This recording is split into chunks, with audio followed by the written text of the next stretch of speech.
It's July 2022. A group of young models from Alexander got a gig to go and shoot a music video in Krugersdorp. They say the place is beautiful. The girls didn't know it at the time, but the place, which looked dreamy, the scent was shiny, and they say was glowing and appeared perfect for the music video, was actually a used mine. While they were shooting the video, a group of Zama Zamas ambushed them. They assaulted the girls. The youngest one was just 19 years old. She was still a virgin. Months later, the case was dropped. Nothing happened. The case against the Zama Zamas just disappeared like it never even happened. Doing the video music, there were 12 women and 10 men.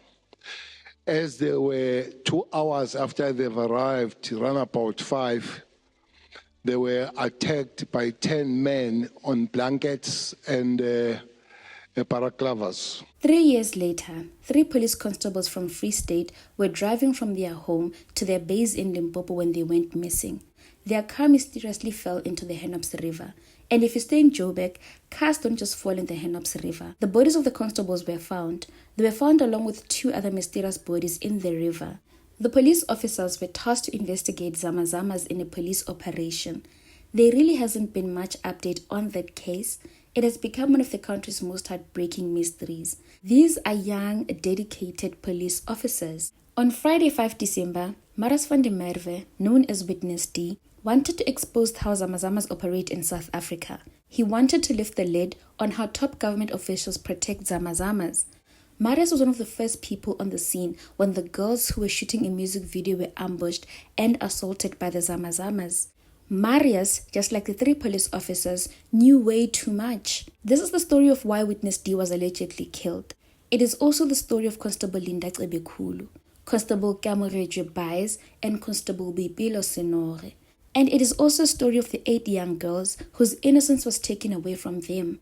Their only sin was to come face to face with the brutal group of Zama Zamas. Also, it is Vlam.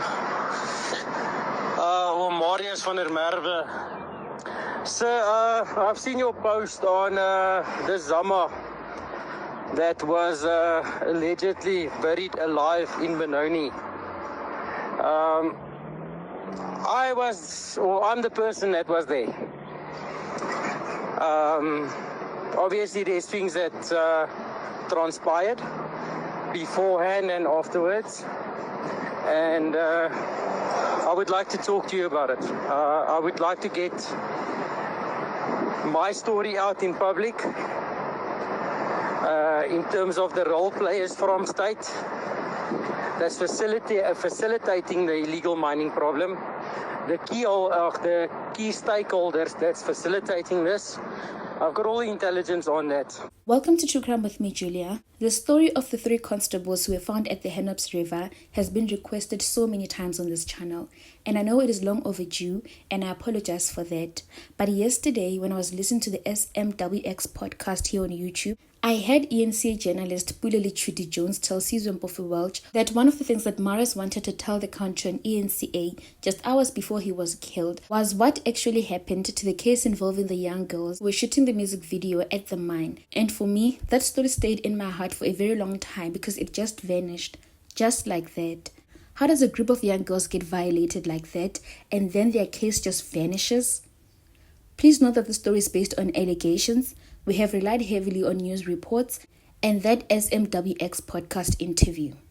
So let us get into the story. And if those women were raped by 10 men, that's nothing. We've got women that have been raped by over 20 men. One woman going through that. I am a victim of that. I know what it feels like. I know what it's like to. I've seen the wrath of the Zama Zamas. West Village is under siege. When is your office going to realize that West Village is in the hands of trigger-happy beings? We live like foreigners in our own country. We've got a curfew from 6 till 5 o'clock. Even during the day, you can't walk freely without having an escort. You can't go to the store and buy bread without having an escort. How many times have we engaged with the mayor's office that at least put up street lights? If you go to, I actually invite you to go to West Village now. It is a ghost town. It's like there's no people living there. On 29 July 2022, 8 young women who were models from an agency were booked for a gig. The brief was simple. They were shooting a music video for a Nigerian gospel artist. The girls were very young. Most of them came from Alexander Township. There's another girl that came from Midrand, and they were all excited about shooting this music video. One of them told Daily Maverick at the time that she had wanted to be in a music video so bad. This was a dream come true for her. Another one said when the agency called, she was over the moon. For her, it would help because the money would be very needed at home. She also asked the agency if her sister can come with, because the more the money, the better. The agency said yes, and she came with a friend as well. So the models said when they arrived, they noticed that the place is isolated. It is in Krugersdorp, and quite far from normal homes, about 5 kilometers away. And I mean, it made sense because it's a location shoot, so they changed into white clothes and the shoot started very well. She described that the place is very dreamy during the day. She said it had a lot of sand, and the sand was a bit shiny, so it just looked like a beautiful desert. And it made sense why the artist wanted to shoot there. So while they were shooting, it got dark, and then they had a whistle. Shortly before they knew it, a group of strange men arrived in what felt like seconds. There were many. The men looked very scary, and it soon became clear that they were not there to cheer them on or be part of the shoot. They were frightening. The men were dressed in blankets. They approached with guns, and they instructed everyone to lie down. They demanded cell phones, car keys, and jewelry. After they handed over their personal belongings, the men started picking and choosing the models, forcefully pushing them towards the trees and instructing them to take off their clothes. They started assaulting them. The young model told the newspaper that she was picked by 3 men. They just took turns. They were merciless, and all the girls could do was just cry and numb themselves. Her sister was only a few days away from turning 19. She was still a virgin. Another girl who was a student at the time, who was just 19 years old and also from Alexander, narrowly escaped being assaulted by lying. She told them that she had recently suffered a miscarriage, so they left her alone. There were about 50 plus men on that night. What the girls didn't know at the time is that the dreamy location, a hill in West Village in Krugersdorp, was a used mine. It was now the territory of the notorious Basotho Zama Zamas who took over. They are known to be brutal. They are cruel. And they're not the only ones. Zama Zamas are mostly illegal foreign nationals from Lesotho, Mozambique, and Zimbabwe. A national uproar ensued the next day. Various cases of assault, cases of theft, and robbery were opened. The girls were strictly instructed not to conduct any interviews with the media. They were told not to reveal the names of the artist or any details about the music video. When they spoke to the media, they were scared. They had to be protected and moved from their homes due to fear. The police then raided various homes in Krugersdorp, and they arrested over 80 Zama Zamas. The case went to court for a few months. The girls identified the men they could remember in the police lineup positively. About 14 of them were identified by the models. However, a few months later, the case against the Zama Zamas was dropped due to insufficient evidence. They said none of the Zama Zamas' DNA was a match. And just like that, the case vanished. It disappeared. It went silent. They were forced to slip down, and the other 10 similar men came, and they started to rape them. 8 women were raped. I have the names, but I'm not going to give the names here of those women. But one woman was raped by 10 men simultaneously. But someone else was there on that day. Shortly after the incident, Marius van der Merwe, known as Witness D, arrived at the scene of the music video. He says he was there along with respondents, and he wanted to tell the country how that case just vanished just like that. But as we all know, Marius was silenced before that could even happen. Now fast forward to 2025. In Free State, Constable Keamoreche Bias is preparing for her wedding. Her husband-to-be, Lwazitepa, is excited. They have a child together, Zano, and Zano is their pride. The couple is said to be something very refreshing to watch. Their family and friends say they are joined at the hip, best of friends since they met during COVID. Well, my wife is a good person. We're always communicating, time and again. I mean, the thing, what happened, the minute I realized she is no longer responding, that's when I panicked. Even at work, I told them, you know what, my wife is not responding. Her last thing is around 2 a.m. And when I look at the CCTV, it says 22, yeah. So when I connected those, I'm like, no man, something is fishy here. Up until I realized one of his colleagues at Bloemfontein came along at our house and said, man, when was the last time you spoke to your wife? I told him, Wednesday at 9:45. Then he was like, no, there's something that doesn't add up here. They were supposed to check in at the deployment area. So there's something that doesn't add up. So they have to follow up and do all the checks and all that stuff. So I just had to pray and ask for the deterrence and also ask my sisters to guide me on this one. Constable Kiamorejo had only joined the police force 2 years ago, but she was so good, she quickly joined the intelligence unit of SAPS and was working on special operations. Her colleague, Constable Krugersdorp, is someone his family calls very reliable. They say he's the most responsible person they know, and they say he's the perfect fit for the police force. His cousin says Constable Linda had a thing for blue lights. Before he even joined the force, when they drove around and they would see a blue lights or police convoy, he would be so excited and he would say, "Do you hear the lights, cuz? Do you hear them? Ziyakhala, cuz." And that was just the excitement he oozed when he knew that the police are about to fix the country. That is what the blue lights symbolized for him. A few days earlier, Constable Linda celebrated his birthday, and what most of his friends and family didn't know at the time is that this was his final farewell, the very last birthday he would ever celebrate on earth with them. He was a captain. I'm sure it's not 3 years in Begit. Shonel. Ucebekhulu bethandile ukuthi aqhubeke umsebenzi kababakhe naye kube yiphoyisa. Uthandile abone kubabakhe ekwenza umphakathi. Wafuna naye ukuthi abe yiphoyisa. Yenso wathatha lo msebenzi wobuphoyisa ukuthi naye kube yiphoyisa asize umphakathi. Manje kuyasidabukisa siwumndeni ukuthi ngempela manje umntwana wethu athathwe asu. Constable Kiamorejo and Constable Linda were just two parts of the Three Musketeers. Their partner in crime was Constable Boipelo Senore. The three were inseparable. They always traveled together in Constable Linda's car from Bloemfontein in Free State to their base in Limpopo. The two constables kept a very good secret on behalf of Constable Boipelo. She was pregnant. They were excited for her. Constable Boipelo is her father's best friend. Her dad wanted a son, but he got way more than he bargained for in Boipelo. She was strong, she was smart, and her dad was her world. Ka baka la hore o kila bona ho loser ngwana o monyane jwalo ka Boipelo re ne re se monate empa ka mora hore re ba thole yaba re ba beterenyana o kila bona gore ho ba beterenyana jwalo hore daramo re a tseba mo ngwana rona a leng.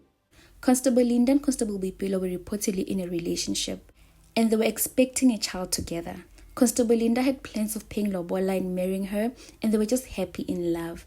They say he sat his family down and told them that all he wanted to do in this world is to marry Boipelo. So the three constables' base was in Limpopo, as I said. They were working on a special operation known as Operation Vala Umgodi.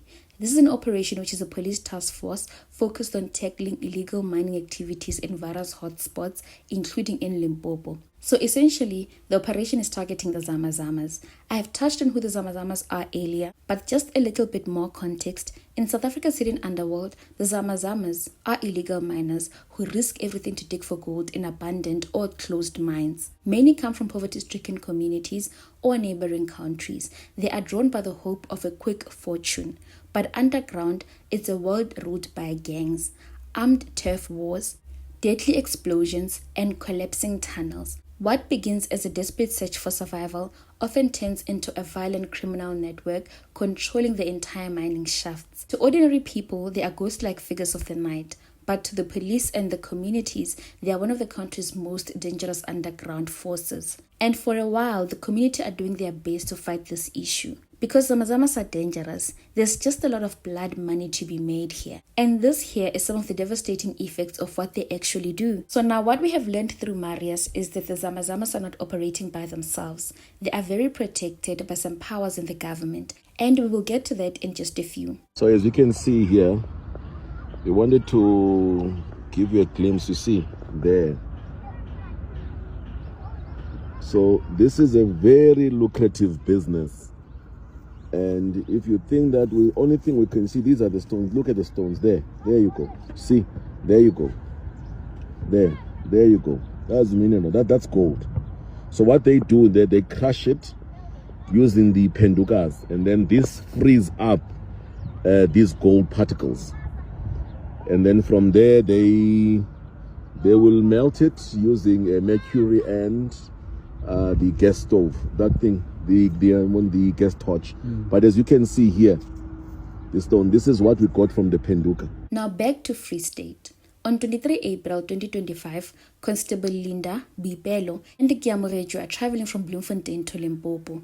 And in the early hours of the morning, their car is seen after stopping at a petrol station near the Grasmeer Toll Plaza on the N1 highway, north of Johannesburg.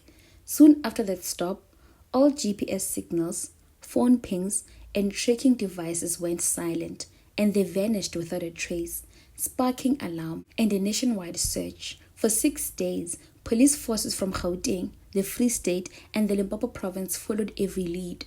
On the morning of 29 April 2025, search teams scanning the thick, muddy banks of the Hennops River in Centurion noticed a shape beneath the water, the faint outline of a vehicle roof peeking through the surface.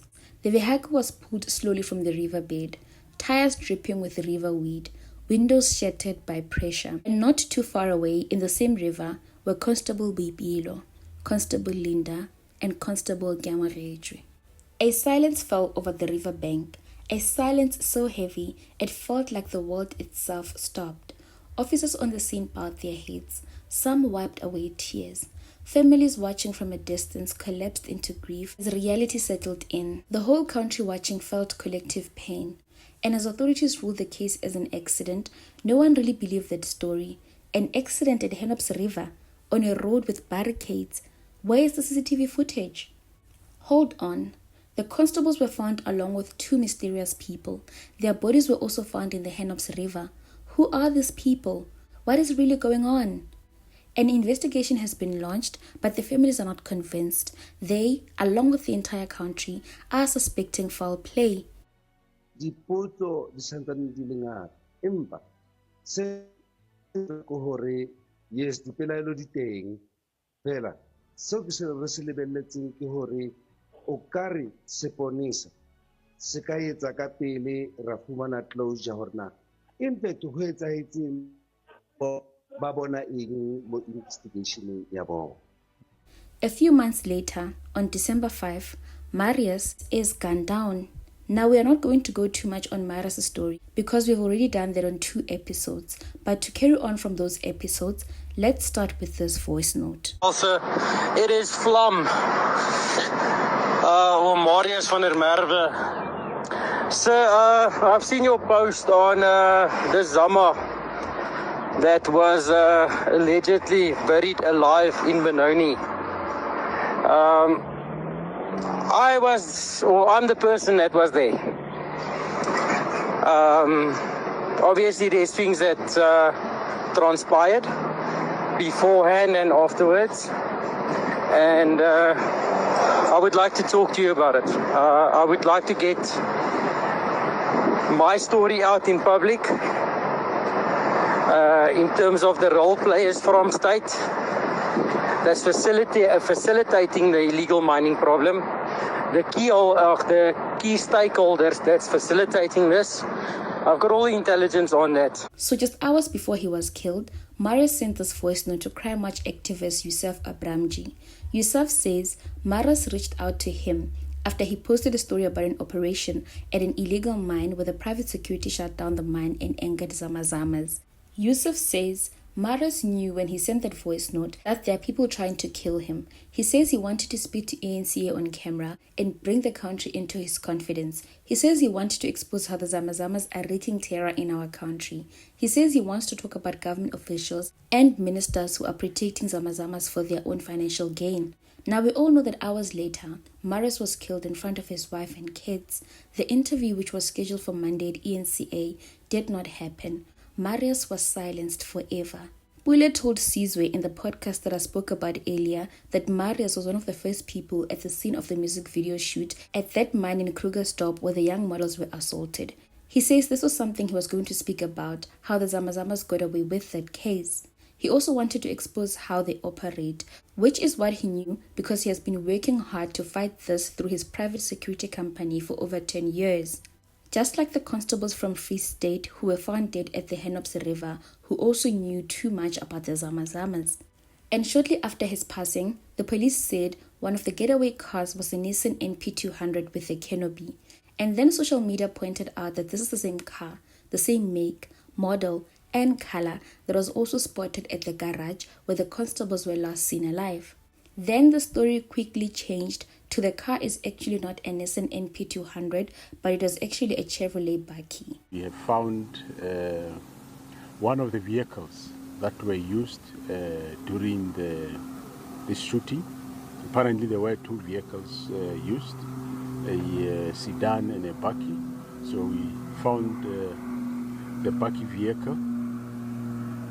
On the evening of the murder of the deceased, a video footage shows the white Bucky pulling up around here and did some observations, but there was also a darkish hatchback vehicle that was seen on the scene. For now we have found only one. We are still looking for the other vehicle. Now at this point, we all don't know what is actually going on for sure. There's too much mysterious state surrounding Zama Zamas and they seem untouchable. So we are just watching. What are your thoughts on this whole case? I won't lie, for me, the model story stuck with me for all these years. I really pray the girls are well and may the constables continue to rest. Thank you so much for watching. Please stay safe. I will see you on the next one.